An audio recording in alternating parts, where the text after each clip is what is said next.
also in part driving the priorities, because for at least with a lot of smaller collections, managers that I've talked to, their NSF proposals for collections improvement grants are largely predicated on them using Specify, because it's... That's not coming from NSF though. No, that's coming, but it's coming from...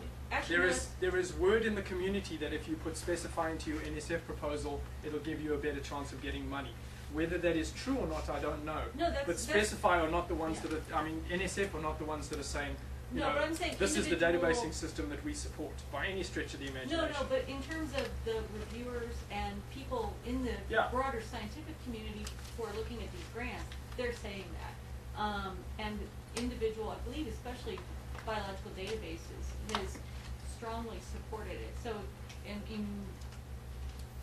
it's not just a rumor. I've seen people's grant reviews say that. And so have I. I've had a number of reviews come across my desk, and I think it's only natural for NSF to want to support something that is freely available to people and not want to fund them to spend $300,000 on EMU, for instance. I'm bringing it up though only in the sense that I don't think NSF is dropping you guys. But this Jim and Rod have been up and spoken to the NSF reviewers and shown them SIX and given them a rundown of exactly what it can do, and the outlook is very positive. The NSF reviewers seem to be very into this whole idea of collaboration and bringing in the community and doing all of that sort of stuff.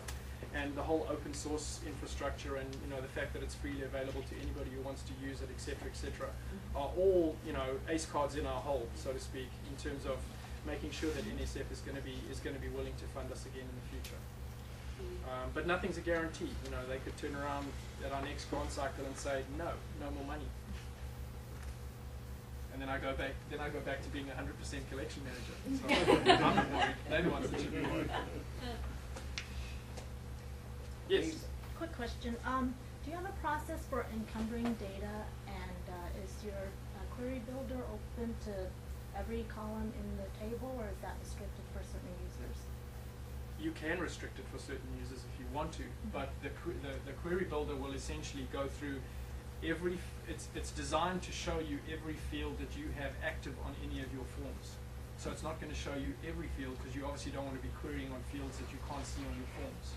So there's a system behind the scenes that goes through the entire data model and crunches it down to just those fields that are visible on your forms. So when you go into the query builder and you look at a particular table, like whatever, the collection event table, it will only come up with those fields that are active on that form, and it'll only come up with those relationships that you can get to from that form. But then, apart from that restriction, all of the fields that are in the system are then available to you to search. So you can search any of those, in any number of in combination. What about your encumbering records? Say once it becomes web-based, and a curator doesn't want to make certain records available to the public. Oh yes, that you can do as well. There's a field on each of the major forms called. I know in 5 it was called Group Permitted to View. I'm not sure what it is in 6, but there's a field where you can actually go out and block individual records at any level. So you can let them see the collection object record, but not any of the collecting event information associated with it. Or you can let them see the collection object and the collecting event, but not the locality. Or you can just block out the Latin long, or whatever you want to. At any particular level of the system, you can go out and block individual records from being seen. And then you have full control over what fields people can see on the web. And the way the initial discussions that we've had about the web access, it's going to be along the lines of not only a query system, but also a browse system, so that it opens it up to more groups of people. So, K through 12 would be able to go in and browse taxonomy and look at specimens associated with it. There'll also be a system where you can create species pages within your web page very easily, where you can generate a species page with a distribution map and all of those sorts of things. All of those things are on the table, and the sorts of things that they're looking at incorporating.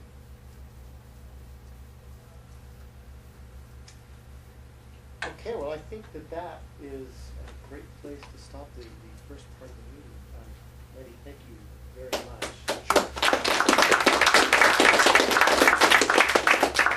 As you can see, we have been recording this, and we'll send, once we find out how to make this available, which might be on the web or might be sneaker web, then we'll send out how you can get to that. there were several people from museums who couldn't attend. I wouldn't mind getting a hold of a copy too, if possible. Okay, very good.